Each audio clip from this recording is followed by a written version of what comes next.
हम सब के मसीहा बाबा साहब और उनके सामाजिक गुरु ज्योतिबा राव फुले साहब, राष्ट्रमाता सावित्री बाई, झलकारी बाई, संतों में संत रविदास जी, गाडगे जी व तमाम बहुजन समाज में जन्मे नायक व नायिकाओं के चरणों में अपना शीश नवाते हुए आज बाबा साहब के सिद्धांतों को जमीन पर लाकर व्यवहारिक तौर पे राजनेताओं की एक बहुत बड़ी फौज उन्होंने देश के सबसे बड़े सूबे से लेकर पूरे देश में खड़े करने का जो काम किया, आज हम उन साहब के निर्वाण दिवस पे यहाँ पर एकत्र हुए हैं। बहुजन पुरोधा भारत के श्रेष्ठ संगठनकर्ता, जमीनी कार्यकर्ता व तमाम दलित शोषित समाज हकीकतों को एक लेकर अपने आप में एक इतिहास रचने वाले मान्यवर काशीराम साहब जी, जिन्होंने यह भी कहा कि अम्बेडकर साहब ने किताबों को एकत्र किया था, मैं लोगों को एकत्र कर रहा हूं। और यहाँ पर बैठे हुए चिरपरिचित और उनके साथ में काम करने वाले हमारे पितृतुल्य एस.के. आर्या जी भी मौजूद हैं, राम भरोसे जी भी हैं, सी.वी. गौतम जी ITI के रिटायर्ड सेवानिवृत्त कर्मचारी भी हैं, जिन्होंने उनके समकालीन काम किया। रायबरेली में इस मिशन को जगाने के लिए दिन रात लगे रहते हैं। जो बाबा साहब और ज्योतिबा राव फुले साहब से जो एक कारवां चला था, वह आज तक उनके अनुयायी इसको जिंदा किए हुए हैं। और शायद इसी कड़ी में आज हम आप भी उनके 17वें निर्माण के पूर्व संध्या पर एकत्र होकर उनके संघर्षों को नमन वंदन करते हुए उनके अधूरे संकल्पों को पूरा करने के लिए आज करबद्ध हैं कि यहाँ से हम आप जब निकलेंगे तो जो उनके अधूरे काम रह गए थे उनको पूरा करने का संकल्प लेकर यहाँ से निकले। अभी पूर्व के वक्ताओं ने भी बताया था कि मान्यवर काशीराम साहब पंजाब के रोपड़ में पैदा होते हैं, A1 क्लास की नौकरी कर रहे होते हैं, मगर उसी समय कुछ ऐसी घटनाएं वहां पर घटती है जो एक साधारण से काशीराम को पूरे दुनिया का एक मान्यवर बना देता है और जिनके ऊपर केवल भारत ही नहीं वरन पूरे विश्व में जहां पर भी जिनके भीतर इंसानियत जिंदा है वह उनके बारे में जानना चाहते हैं। वह व्यक्ति जो DRDO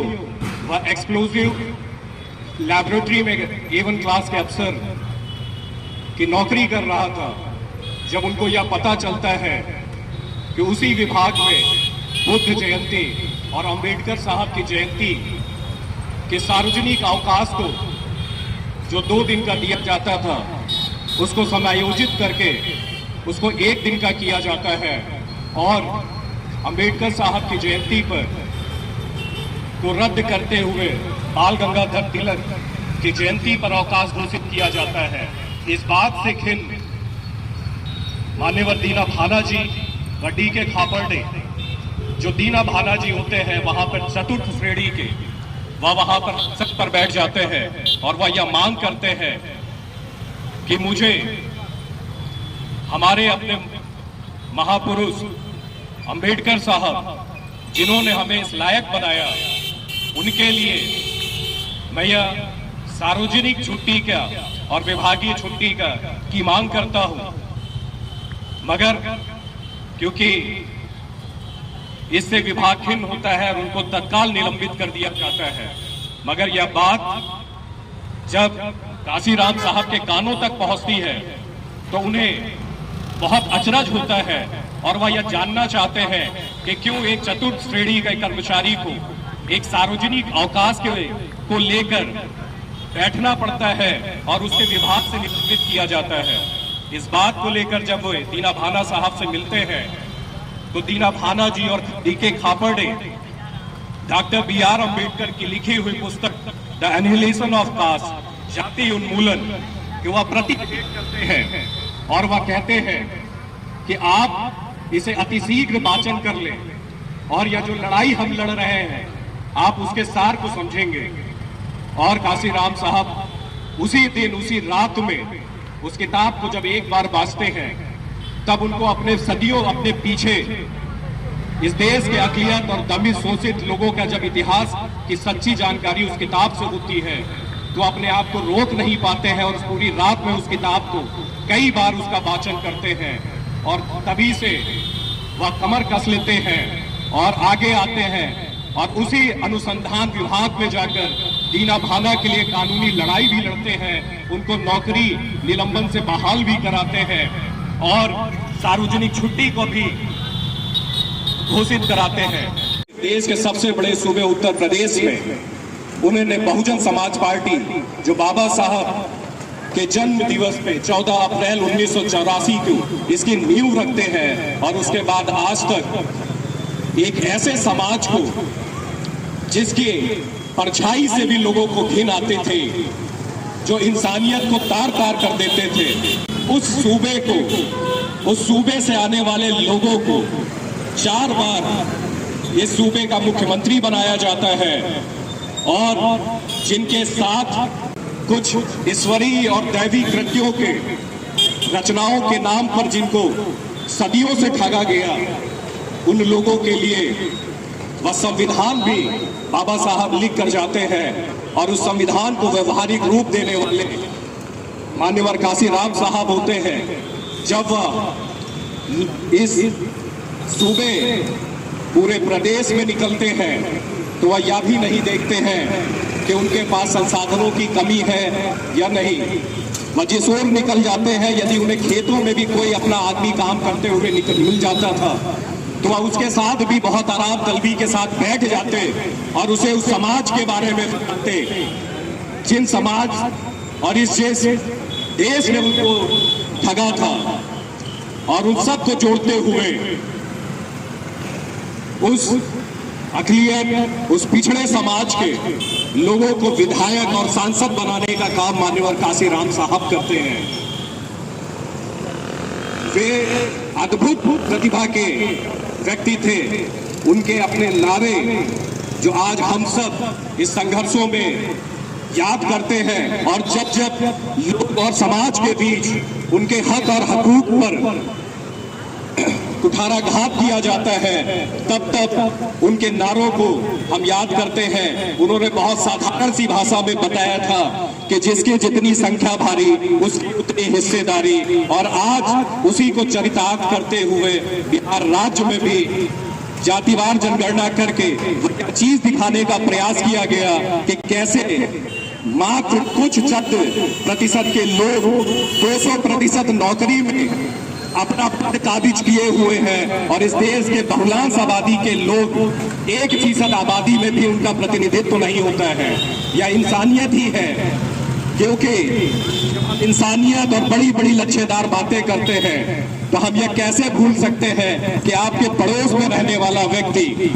वह तमाम सुख सुविधाओं से वंचित रखा जाए और आप मलाईदार कुर्सियों पर काबिज होते हुए उसे तमाम ऐसी चाशनी में, धर्म की चाशनी में लपेटते हुए उसको उस निरीह काम के लिए प्रेरित करें। तो आज यहाँ पर हम आप उस महान हुतात्मा के लिए, उस महान प्रेरणा को लेकर आज यहाँ पे कृत संकल्पित हैं, एकत्र हुए हैं, जिन्होंने इस सूबे के लिए नहीं उन अकलियतों को उस काबिल और मुकम्मल इंसान बनाने का काम किया, जिसके बदौलत हम आप यहाँ पर एकत्र हो पाए हैं। क्योंकि एक वह भी दौर था जब हम आप लोग खुले सभाएं भी नहीं कर सकते थे, और आज भी है, आज भी इसी देश में यह सब बहुतायत में देखा जा सकता है। आज मान्यवर काशीराम साहब, उनके सिद्धांत था, आप सोचिए वो कितने लेमैन और कितने साधारण भाषाओं में समझाया करते थे। हाकिम हरवाहा टू हाकिम सिद्धांत, आप सोचिए, उन्होंने बहुत आसानी से कहा कि आप सोचिए आप कब तक हरवाहे बने रहेंगे। अरे आपको तो इस देश का हुक्मरान बनना है। तो वह यह भी समझाते थे कि आप सीधे उस इंसान से उदाहरण ले लीजिए जो एक गाय पालता है, और जो वह गाय पालता है वह यदि गाय 10 लीटर भी दूध देती है तो वह 9 लीटर दूध अपने उपयोग के लिए लाता है, और मात्र 1 लीटर दूध वह उस बछड़े के लिए, उस गाय के बछड़े के लिए छोड़ देता है। बाकी 9 लीटर वो अपने लिए यूज करता है। इसके पीछे जो उनकी थ्योरी थी, उन्होंने समझाने का प्रयास किया कि हमारे इस देश के बहुलांश 85% जो लोग हैं, जो मस्तिष्क है, और ये 3/4 जो हमारा मस्तिष्क के नीचे का शरीर है, आपके मस्तिष्क पे जिनका नियंत्रण है वही इस देश पे नियंत्रण करता है। तो आपको इतनी माइन्यूट सी बात को समझना होगा कि जो आपके मस्तिष्क को नियंत्रण कर रहा है, यदि जिस दिन आपने उसके नियंत्रण को अपने से हटा दिया, उस दिन आप इस देश के हुक्मरान बन सकते हैं। शायद वह हमारे बीच से गए और आज हम सब उस महापुरुष को, उस असाधारण इंसान को याद कर रहे हैं। आज हम सब यहाँ पर जितने भी लोग बैठे हैं वो तमाम सेवाकर्मी लोग हैं, और आप दुनिया में आपको कोई ऐसा शख्सियत नहीं मिलेगा जहां पर हम लोग गर्व से ये कह सकते हैं कि हमारे नौकरी दिलाने के पीछे हमको मुख्य धारा में बैठाने वाले लोग कौन थे। ये दुनिया में आप तमाम सारी किताबों को खंगाल लीजिए, तमाम सारे इतिहास और साहित्य को खंगाल लीजिए, मगर दुनिया का वर्णन, भारत एक ऐसा मुल्क होगा जहां के लोग गर्व से अंबेडकर साहब का नाम लेते हैं, और वह यह कहते हैं कि यदि आज मुझे किसी ने मुकम्मल इंसान बनाया है तो वह अंबेडकर है। पूरे दुनिया में ऐसा आईन और ऐसा इतिहास कहीं देखने को नहीं मिलेगा जहां पर एक इंसान ने हमें इस लायक बनाया कि हम इंसान के बीच इंसान रह सके। आज उसी के कारवा को आगे बढ़ाते हुए मान्यवर काशीराम साहब ने को हम लोग याद कर रहे हैं। मैं बहुत ज्यादा समय न लेते हुए अपनी बात को यहीं पर विराम दूंगा।